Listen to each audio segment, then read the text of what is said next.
Every year, millions of people stand at the edge of the Grand Canyon, staring into one of the most breathtaking natural wonders on Earth. But for some, that beauty has come with a deadly price, often because of reckless decisions, bad judgment, or a desperate need for a photo or thrill. These aren't just tragic accidents. Many of them are cautionary tales about what happens when common sense is left behind at the rim. Here are 5 of the most shocking deaths ever recorded at the Grand Canyon. We have an update on a story we first brought to you last night about a man who fell 400 feet to his death at the Grand Canyon. In the early morning light of July 2016, the Grand Canyon looked calm, almost peaceful, as the sun slowly crept over the horizon. At Ooh-Ah Point along the South Kaibab Trail, the view stretched for miles, glowing in shades of gold and red. It was the kind of moment people travel across the country to see. A perfect sunrise, a perfect photo, a perfect memory. Among the small group of hikers at the overlook was 35-year-old Colleen Burns, a marketing director from Orlando who loved adventure and travel. She had already snapped a few pictures, even posting one online, smiling at the canyon just hours before everything changed. Ooh-Ah Point sits about a mile down the South Kaibab Trail, a popular spot known for its dramatic, wide-open views of the Eastern Canyon. But the trail to reach it is narrow, with steep drop-offs and very little room for error. There are no guardrails in many sections, and visitors are constantly reminded to stay on the path and watch their footing. That morning, as the sky brightened and the crowd slowly grew, the small overlook began to feel tighter and more crowded. The ledge was narrow, and the group at the viewpoint began to shift as more hikers arrived to catch the sunrise. Cameras came out, people shuffled for position, and someone needed a little more room. Colleen, trying to be polite, stepped aside to make space. It seemed like the smallest, most harmless decision. Just a step back, just a second of distraction. But at the edge of a 400-foot drop, even the tiniest misstep can become fatal. Her foot slipped. There was no time to recover. No railing to grab, no second chance. In an instant, she vanished over the edge, plunging into the canyon below. Park rangers later found her body hundreds of feet down. Officials said she died from multiple blunt force injuries. What had started as a beautiful sunrise hike with friends had turned into a nightmare in a matter of seconds. The accident shocked park officials because deadly falls are relatively rare, yet it was the second fatal fall in less than a month. Rangers again warned visitors to stay on marked trails, avoid backing up near cliffs, and always be aware of their surroundings. The canyon may look calm and inviting, but its scale is deceptive. Sheer drops, loose gravel, and changing weather can turn a peaceful hike into a life-or-death situation without warning. Back home, her parents were still thinking about their last conversation with her. The day before she left for the trip, she spoke to her mother about her plans and her excitement. She said she felt content with her life and wanted to travel and see the world. She wasn't afraid of anything, her father later said. She loved sunsets, sunrises, and new adventures. The photo she posted from the canyon, smiling at the view, would become the last image anyone ever saw of her. Her father later urged other visitors to respect the trails and avoid crowding narrow paths, believing that the tight space at the overlook contributed to the tragedy. He didn't want people to stop visiting the canyon, only to be careful while doing it. What makes the story so haunting is how ordinary it all was. No extreme stunt, no reckless dare, just a crowded viewpoint, a camera, and a single step in the wrong direction. It's a reminder that at the Grand Canyon, danger doesn't always come from dramatic risks. Sometimes it comes quietly, in the middle of a beautiful moment, when you think you're perfectly safe, and by the time you realize you're not, it's already too late. There were 2 deaths this week at the Grand Canyon. One man accidentally went over the edge while taking a selfie.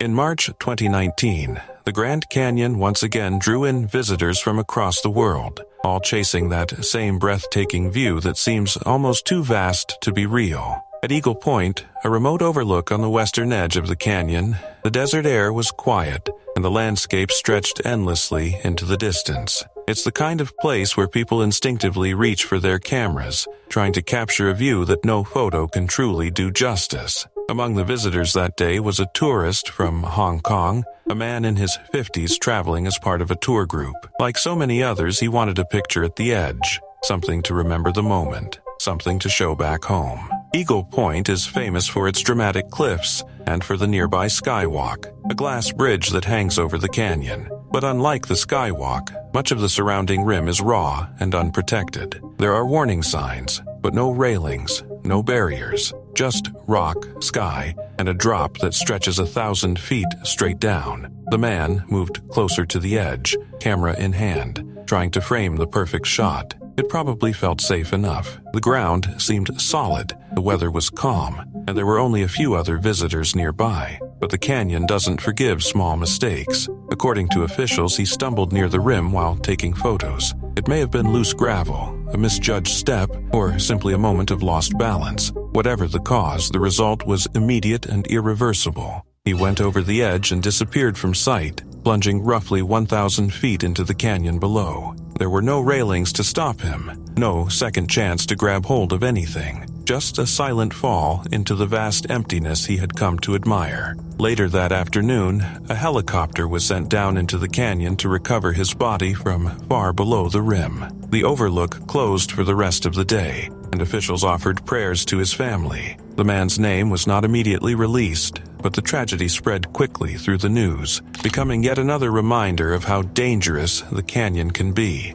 What makes the story so unsettling is how ordinary it sounds. No wild stunt, no attempt to climb or jump, just a tourist taking pictures at the edge of one of the world's most famous landmarks. The same thing millions of visitors do every year. Yet, at a place like the Grand Canyon, the difference between a memory and a tragedy can come down to a single misplaced step.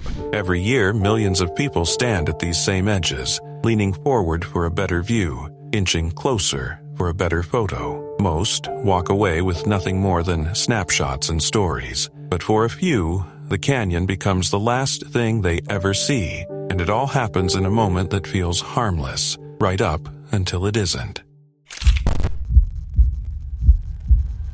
A young man from North Carolina has died from a fall at the Grand Canyon. The Park Service says 20-year-old Abel Mejia was killed. In July 2024, the Grand Canyon was baking under the brutal summer sun, the kind of heat that seems to rise from the rocks themselves. The air shimmered above the rim, and warning signs reminded visitors to stay on trails, keep their distance from the edge, and avoid the worst of the afternoon temperatures. But like millions of others each year, 20-year-old Abel Joseph Mejia had come to see the canyon with his own eyes. Abel was a college student from North Carolina, known among friends and classmates for his warm smile and gentle spirit. He had been traveling during time off from a mission trip, taking the opportunity to visit one of the most famous natural wonders in the world. For someone young, full of faith, and eager to experience life, the canyon must have felt like the perfect place to pause and take it all in. Somewhere near the Pipe Creek Overlook, about a quarter-mile west of the main viewpoint, Abel moved close to the rim. From that spot, the canyon opens up into a vast, dizzying drop, the layers of rock fading into the hazy distance below. It's the kind of view that pulls you forward without even realizing it, the kind that makes you want to stand just a little closer, just for a better look.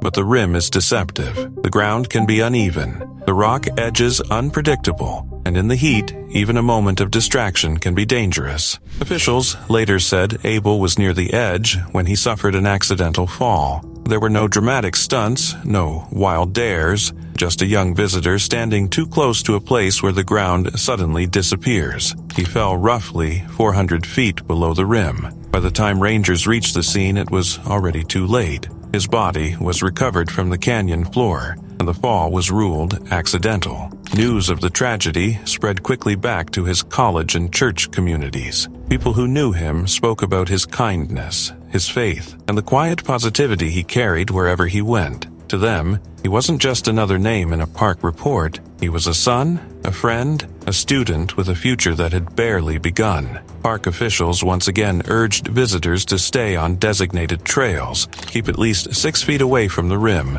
and respect the barriers put in place. In the summer, Temperatures in exposed parts of the canyon can soar past 120 degrees Fahrenheit, making conditions even more dangerous and rescue efforts more difficult. What seems like a peaceful overlook can quickly become a deadly environment. What makes Abel's story so difficult to hear is how simple it was. A young man, on a break from a mission trip, visiting one of the most beautiful places on Earth. No reckless stunt, no intention to take risks, just a step too close to the edge. At the Grand Canyon, that's all it takes. One moment you're staring out at the view, and the next, the ground beneath you is gone. And for the people left behind, that single moment changes everything forever. We have an update on a story we first brought to you last night about a man who fell 400 feet to his death at the Grand Canyon.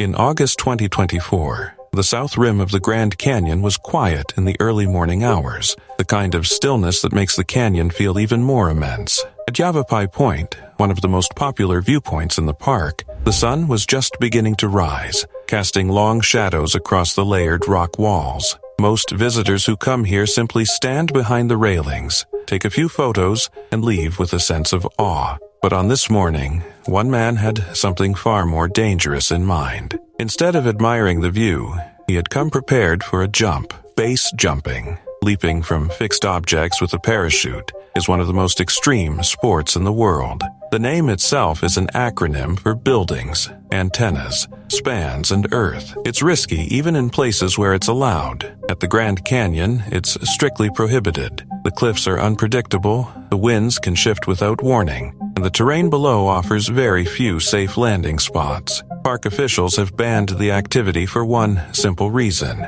it kills people. But the man at Yavapai Point ignored the rules. Sometime around 7:30 that morning, he stepped beyond the safety of the overlook and launched himself into the open air. For a few seconds, he must have felt the rush, the wind roaring past, the canyon walls racing upward as he dropped. Then the parachute deployed, and still, it wasn't enough. When park rangers were alerted and reached the scene, they found his body about 500 feet below the rim. The parachute was open beside him, a chilling sign that the jump itself had worked, but something else had gone terribly wrong. Maybe the wind pushed him off course. Maybe the landing zone was too unforgiving. Or maybe the canyon simply did what it always does to those who underestimate it. Recovery teams had to return the next day with a helicopter to retrieve his body from the canyon. His name wasn't immediately released, and officials began an investigation into the incident. What they did confirm, though, was that this was yet another death caused by a high-risk activity that had already been banned for years. What makes this case different from many other canyon tragedies is the intent.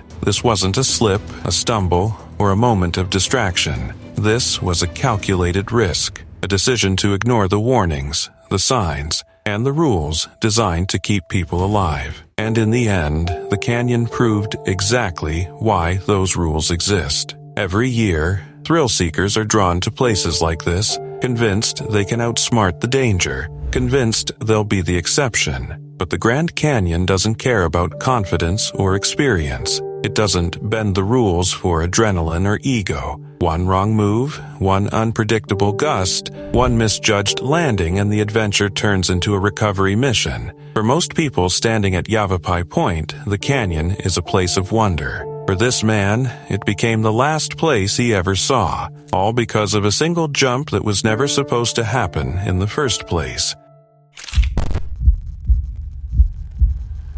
In early August 2024, the Grand Canyon was already under a cloud of tragedy. Within days, 2 separate deaths had shocked park officials and visitors alike. But the worst was not over yet. Somewhere along Desert View Drive, near the quiet stretch of land known as Twin Overlooks, a young woman had vanished. 20-year-old Leticia Castillo had entered the park around August 3rd, traveling from Albuquerque, New Mexico. Like millions of visitors every year, she had come to see the canyon's endless cliffs and sweeping views. The area around Twin Overlooks is less crowded than the main viewpoints, quieter and more remote, with stretches of open rim that feel wild and untouched. There are places where the land drops off suddenly, without railings or barriers, just bare rock and a fall into the canyon below. It's the kind of place where the silence feels deeper, and the sense of isolation can make the canyon seem even more powerful. At some point during her visit, Leticia disappeared. No one saw exactly what happened. There were no immediate calls for help, no witnesses to describe a slip or a stumble. One moment, she was somewhere along the rim, and the next, she was simply gone. Days passed without any sign of her. Park officials launched a multi-day search, combing the rugged terrain below the overlooks. The canyon is vast and unforgiving, its cliffs, ledges, and shadowed crevices hiding countless blind spots. When someone goes missing there, finding them can take time, and sometimes the outcome is already certain long before the search ends. Every hour that passes in the canyon only makes the chances of survival smaller. On Tuesday, rangers finally located her body about 150 feet below the rim near Twin Overlooks. The discovery confirmed everyone's worst fears. Crews carefully recovered her remains and transported them back to the rim, where she was taken to the Coconino County Medical Examiner's office. An investigation was opened, but the details were painfully familiar. Officials once again reminded visitors to stay on marked paths, keep at least 6 feet from the edge, and remain behind railings and fences at overlooks whenever possible. Her death marked the third fatal incident at the Grand Canyon in less than a week. Just days earlier, a college student had fallen 400 feet near Pipe Creek Overlook. Not long after that, a man attempting an illegal base jump had been found dead 500 feet below Yavapai Point. 3 separate incidents, 3 lost lives, all within the same stretch of days. An unsettling reminder of how quickly tragedy can unfold in a place that millions consider a dream destination. What makes Leticia's story especially unsettling is how little is known about her final moments. There were no dramatic stunts, no viral photos, no clear explanation, just a young woman visiting one of the most beautiful places on Earth, and then silence. Somewhere near the rim, something went wrong. One misstep, one moment too close to the edge, and the canyon claimed another life. Standing at those overlooks, it's easy to forget how dangerous they can be. The view is hypnotic, the drop so vast it almost doesn't look real. People lean forward for a better look, step closer for a better picture, or wander just a little off the path because nothing seems threatening in the moment. Most of the time, nothing happens, but every so often someone crosses an invisible line, and the canyon reminds them, in the harshest possible way, that beauty and danger often live side by side.